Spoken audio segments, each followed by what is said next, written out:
안녕하세요. 여러분의 하나뿐인 변호사 하나변호사입니다. 이번 시간에도 구독자분이 보내주신 사연에 대해서 상담을 한번 해보려고 하는데요. 변호사님 안녕하세요. 저는 30대 남성입니다. 얼마 전 결혼을 생각하며 2년 정도 만나온 여자친구에게 잠수이별을 당했습니다. 사실 잠수이별이 맞는지도 맞다면 왜 헤어진 것인지도 모르겠습니다. 처음에는 여자친구에게 사고가 난 줄 알았습니다. 그런데 핸드폰도 계속 켜져 있고 지인들 이야기를 들어보니 제 연락만 받지 않는 것이었죠. 그날 바로 여자친구의 집을 찾아갔으나 만날 수 없었고 왜 연락을 하지 않는지 이유도 듣지 못했습니다. 그렇게 3일째 찾아가던 날 여자친구가 저를 스토킹으로 신고해서 경찰이 출동했고 저는 스토킹을 중단하라는 경고 서면까지 받았습니다. 제가 스토커가 되는 건가요? 앞으로는 어떻게 해야 하나요? 라고 상담을 보내주셨어요. 좀 스토리가 이상한데. 이런 사례 진짜 많아요. 있어요? 저 이런 상담 사례를 수십 번 갑자기 연락이 안 돼가지고. 근데 그런 사례 중에는 실제로 스토킹 죄에 해당하는 사례도 있기는 있어요. 스토킹 처벌법의 취지 자체가 개인의 자유를 침해하는 이제 부당한 연락들을 모두 처벌하고 있기 때문에 헤어지고 나서 이렇게 스토커가 되는 사례가 제가 보기에는 가장 많은 것 같아요. 그 스토킹 법에서는 스토킹 행위랑 스토킹 범죄를 따로 규정을 하고 있어요. 그리고 어떠한 행위가 스토킹 행위가 되는지에 대해서는 열거를 하고 있거든요.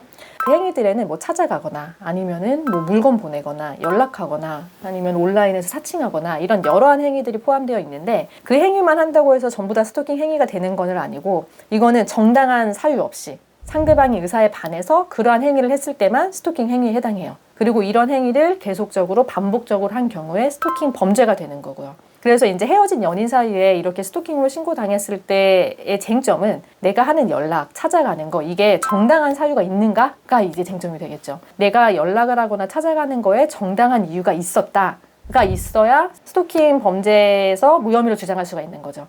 근데 이거는 이쪽도 연락이 안 되고 네. 걱정돼서 찾아간 것 같은데 네. 이게 서면을 받았다고 하거든요.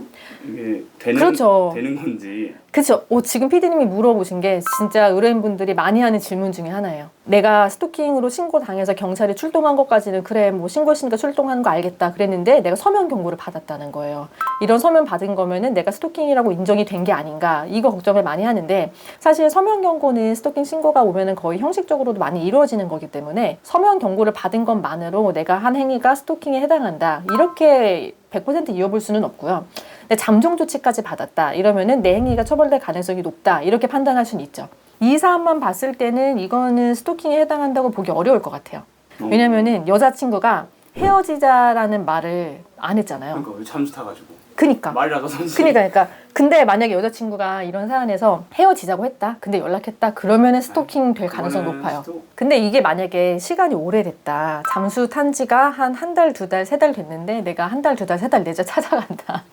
그거는 좀 문제가 될 수 있어요. 왜냐면은 이 사람이 연락을 하고 싶지 않다는 의사를 뭐 암묵적으로 표현했다고 볼 수도 있는 거니까. 근데 이제 이날 이후로 찾아가면은 그거는 문제가 될 수 있죠. 왜냐면 여자친구가 경찰에 신고를 했잖아요. 스토킹으로. 그걸 통해서 아주 강력하게 나는 연락을 하고 싶지 않고 더 이상은 관계를 이어나가고 싶지 않다라는 의사를 표현을 한 거잖아요. 근데 경찰에 신고가 돼서 스토킹 경고 서면을 받은 그 시점부터는 이제 이 사연자도 그거를 인지를 할 수 있게 된 거죠. 근데 계속 찾아가거나 연락한다? 그러면은 이제 그때부터는 문제가 될 수 있어요.